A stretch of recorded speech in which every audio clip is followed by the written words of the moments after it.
অবশেষে মান্যতা পেল সুপ্রিম কোর্টের আদেশ। সুপ্রিম কোর্ট যে আদেশ দিয়েছিল সেই আদেশকে কোনোভাবে মান্যতা দিতে চাইছিল না নির্বাচন কমিশন। অবশেষে সেই আদেশের মান্যতা পেল। কিভাবে পেল, সেই আদেশে কি বলা ছিল, সবটা দেখার জন্য অবশ্যই ভিডিওটি শেষ পর্যন্ত দেখুন। ভোটার তালিকা সংশোধনে আধার কার্ড চলবে, কমিশন। তাহলে কমিশন জানিয়ে দিল ভোটার তালিকা সংশোধনে আধার কার্ড চলবে। কমিশন বলল যে অর্ডারটা সুপ্রিম কোর্ট দিয়েছিল সেইটা অবশেষে নির্বাচন কমিশনও মেনে নিল। আর প্রসঙ্গক্রমে বলে রাখি, এই যে সুপ্রিম কোর্টের অর্ডার, যেটা বিহারের পরিপ্রেক্ষিতে দেওয়া, সেটা আর যে রাজ্যে রাজ্যে এসআইআর হবে সব রাজ্যেই মান্যতা পাবে।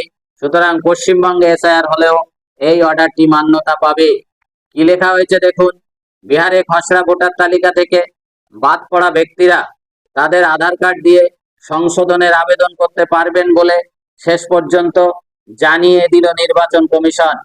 বিহারের মুখ্য নির্বাচনী আধিকারিক সিইও বিনোদ সিংহ গুঞ্জিয়ালের দপ্তরে সোমবার এই মর্মে কমিশনের বিজ্ঞপ্তি পৌঁছেছে।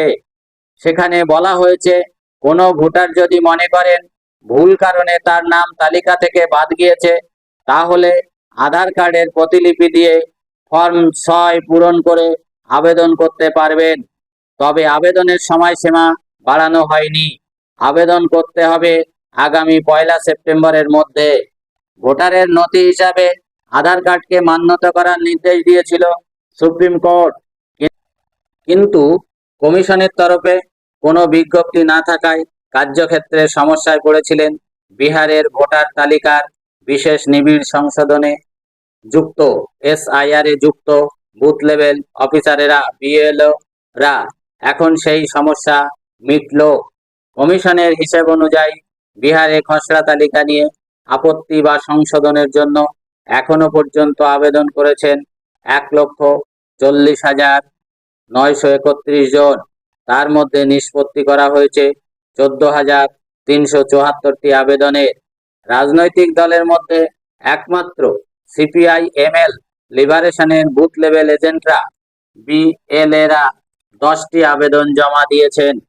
আরজেডির মতো বিরোধী দলের অবশ্য দাবি, তাদের বিএলএরা আপত্তি বা সংশোধনের জন্য আবেদন জমা দিলেও কমিশনের খাতায় তা দেখানো হচ্ছে না।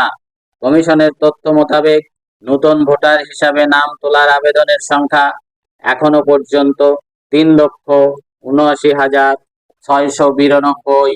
তাহলে দেখলেন কিভাবে মান্যতা অবশেষে হলো। আর এই মান্যতা পশ্চিমবঙ্গেই হবে।